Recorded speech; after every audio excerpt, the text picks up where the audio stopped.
तो अब हम पढ़ेंगे स्टार्टिंग पोजीशंस, और ये है हमारे डीना गार्डनर में पेज नंबर 32 के ऊपर। और जितनी भी स्टार्टिंग पोजीशंस हमें एक्सरसाइज थेरेपी के लिए चाहिए होती हैं, जो स्टार्टिंग पोजीशंस हम यूज़ करते हैं, जहाँ से हमें एक्सरसाइज थेरेपी स्टार्ट करनी होती है, वो पढ़ेंगे। उसकी ड्राइव पोजीशन पढ़ेंगे। जो ड्राइव पोजीशन जो है वो डीना गार्डनर में नहीं है, वो मार्गरेट एंड हॉलिस में है, और ड्राइव पोजीशन के लिए हम हॉलिस का मुताला करेंगे। अभी हमने जो स्टार्टिंग पोजीशंस पढ़नी है वो डीना से पढ़नी है। और पहली जो पोजीशन है वो है स्टैंडिंग, और 5 पोजीशंस होती हैं इसमें: standing, kneeling, sitting, lying and hanging. तो एक जो है वो कोटेशन है, एक स्टेटमेंट है जो शेरिंगटन ने दी है अकॉर्डिंग रिगार्डिंग द पोस्चर, वो आपने याद रखनी है। वो बीसीक्यू और वाइवा में पूछ लेते हैं। तो ये है कि posture follows movement like a shadow. Posture जो है मूवमेंट को जो साई की तरह फॉलो करता है, ठीक है। और हर एक मूवमेंट जो है वो एक पोस्चर पे शुरू होती है और दूसरे पोस्चर पे ख़त्म होती है। ये उसकी 2 सेइंग्स हैं, और जो कि सच बात भी है कि एक जो भी मूवमेंट है वो किसी ना किसी पोस्चर से शुरू हो, किसी ना किसी पोस्चर पे ख़त्म होती है, चाहे वो बैठने से शुरू हो, खड़े होने पर ख़त्म हो, खड़े होने से शुरू हो या बैठने पर ख़त्म हो। तो अब हम पोस्चर्स की बात करेंगे, और यहाँ पे हमने 5 पोस्चर्स के जो है वो नाम पढ़ लिए हैं। पहला पोस्चर जो है वो जिसको हम फंडामेंटल पोजीशन कहते हैं वो है स्टैंडिंग। इसकी ड्राइव्ड पोजीशंस बहुत सारी हैं। ड्राइव्ड पोजीशंस जितनी भी पोस्चर्स हैं वो भी हम पढ़ेंगे इन द नेक्स्ट वीडियो। अभी हम इसको जल्दी से ओवरव्यू कर लेते हैं। स्टैंडिंग वैसे सुनने में बड़ा इजी लगता है, लेकिन इसको मेंटेन करना बहुत मुश्किल है, और जब हम अभी इसको डिस्क्राइब करेंगे तो आपको समझ में आएगा कि मुश्किल क्यों है। एनाटॉमिकली इसको डिस्क्राइब करना is not halwa, is not easy, ठीक है। तो पहली बात ये क्या कर रहा है कि ये सबसे ज़्यादा मुश्किल फंडामेंटल पोजीशन है मेंटेन करने के लिहाज से। क्यों?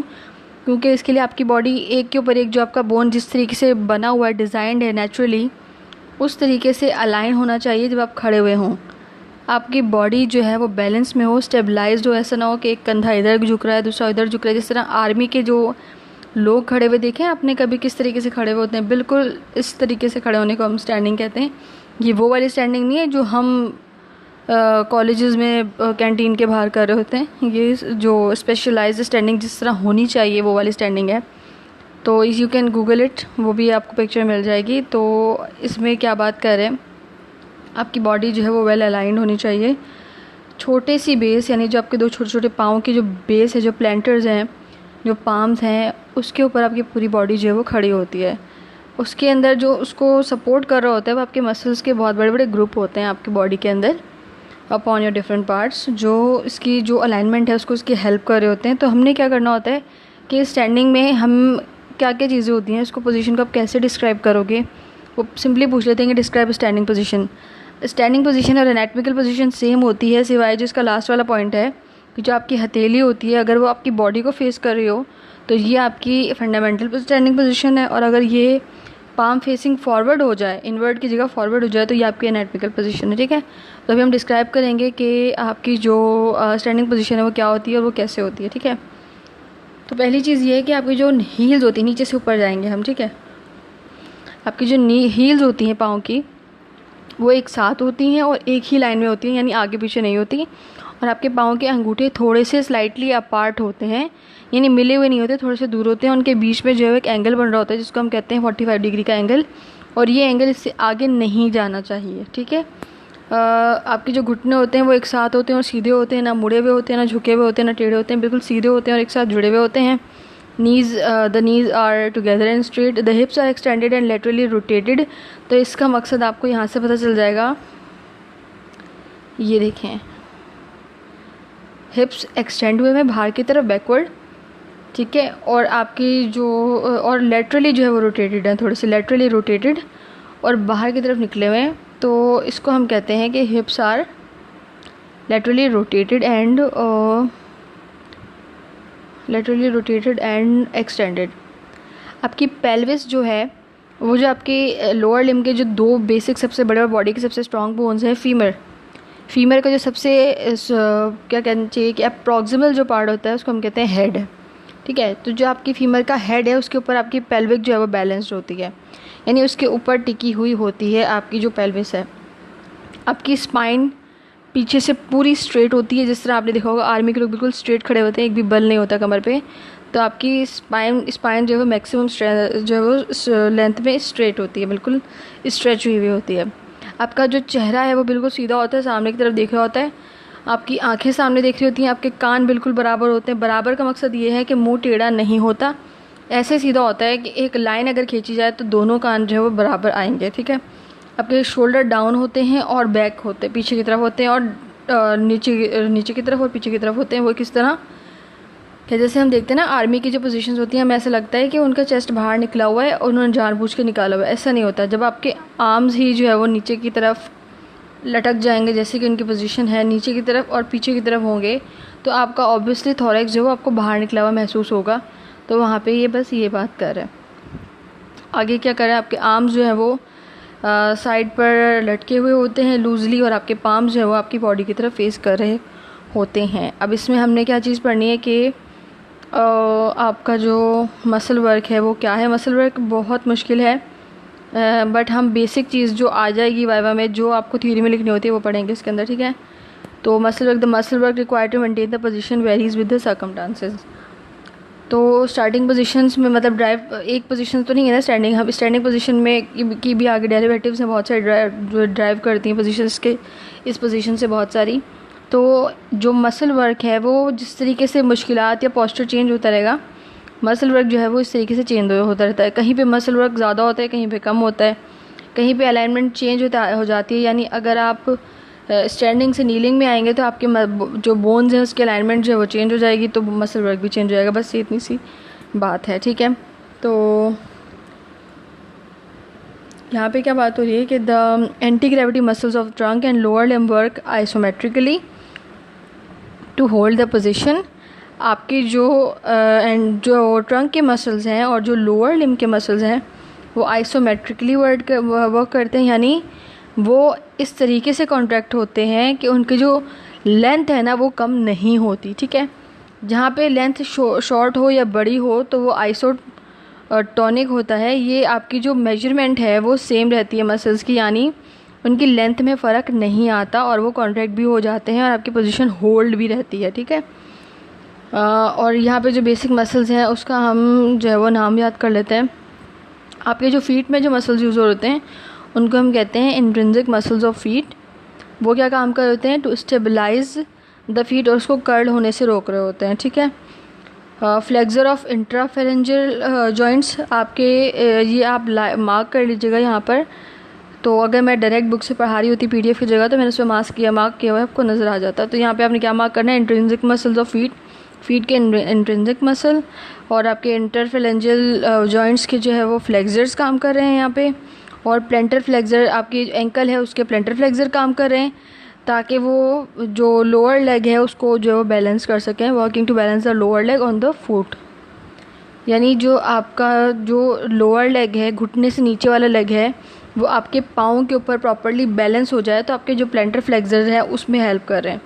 जो आपके डॉर्सी फ्लेक्सर्स हैं एंकल के, वो क्या काम कर रहे हैं कि counter balance the action of planter flexor, यानी जो काम प्लेंटर फ्लेक्सर कर रहे हैं ना उसी काम को जो है वो आगे मतलब लेके जा रहे हैं, मज़ीद उसमें जो है वो हेल्प कर रहे हैं, ठीक। और the evertors working to counter balance the action of invertors tibialis anterior and posterior. Tibialis anterior and posterior muscles हैं। तो यहाँ पे इवर्टर्स क्या काम कर रहे हैं, वो आपका जो इन्वर्टर्स हैं टिबियालिस इंटीरियर और पोस्टीरियर, और आपके जो पेरिनियस लॉन्गिस है उसको काउंटर बैलेंस कर रहे हैं, ठीक है।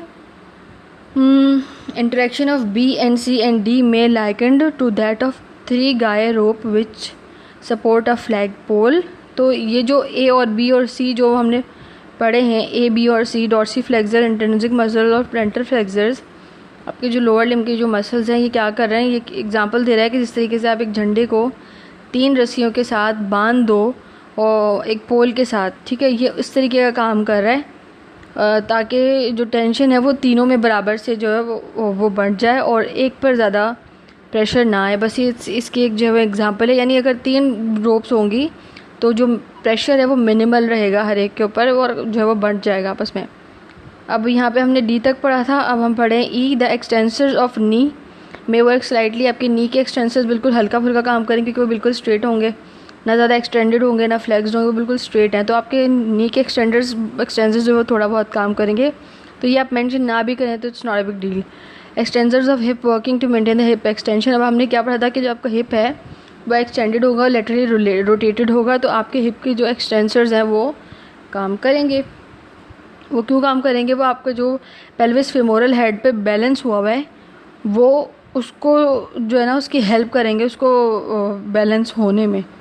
ठीक है। Lateral rotators of hip is associated with bracing of leg of the arches of foot. आपके जो लेटरल रोटेटर्स हैं, क्योंकि आपकी बॉडी लेटरली रोटेटेड है तो आपकी जो हिप है उसके लेटरल रोटेटर्स भी काम करेंगे। जी, द एक्सटेंसर्स ऑफ स्पाइन।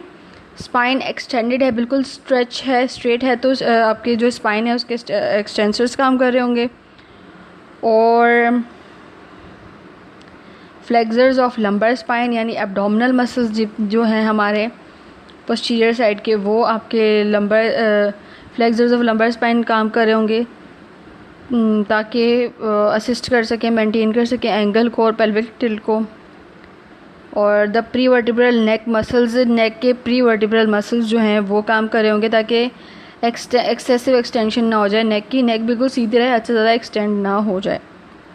ये चीज़ इन्होंने पिक्चर में बड़े अच्छे तरीके से डिस्क्राइब की हुई है। ये आपके नेक के प्री वर्टिब्रल मसल्स, ये आपके flexors of lumbar region, extensors of spine, extensors of hip, plantar flexors, dorsiflexors, intrinsic muscles of foot जो है वो आपके मसल्स काम कर रहे हैं। एग्जैक्ट नेम ऑफ मसल्स देना चाहें तो एनाटमी की वीडियोस देख लीजिएगा, एनाटमी पढ़ लीजिएगा, उसमें पूरा हो जाएगा, लेकिन वो एग्जैक्ट नहीं दे रहे होते, वो जो उन्होंने अपनी बुक्स में दिया हुआ है डीना में या हॉलिस में वो वही पूछते हैं। तो the flexors and extensors of atlanto occipital joint working reciprocally to balance the head. और फ्लेक्सर्स और एक्सटेंसर्स आपके एल्टेनो-ऑक्सीपिटल जॉइंट के जो कि यहाँ पर होता है। It is not getting more zoomed इन।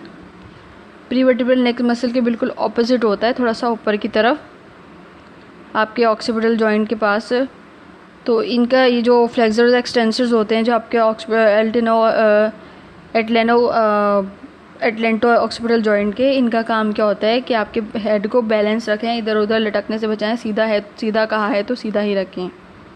आपके मैंडिबल के एलिवेटर्स, ताकि आपका जो माउथ है वो बंद रहे, एलिवेटर्स से समझ में आ रहा है साफ, मुंह बंद रहे। स्टैंडिंग पोजीशन में कहीं पे भी नहीं लिखा कि आपका मुंह खुला होगा, वैसे बंद होगा ये भी नहीं लिखा, लेकिन ये अब बता रहे हैं तो मान लेना चाहिए।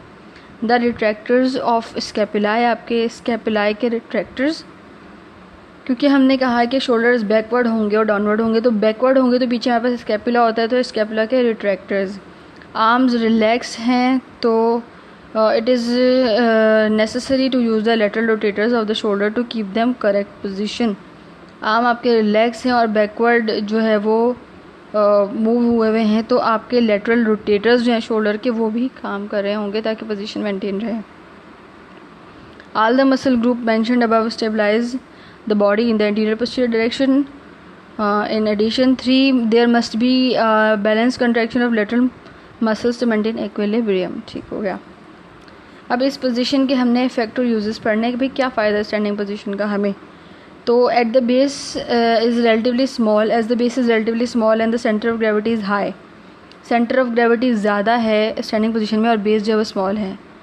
The state of equilibrium of the body is relatively less stable in the other fundamental position, therefore the standing position is only suitable position as the starting position for exercise for those who can maintain it correctly.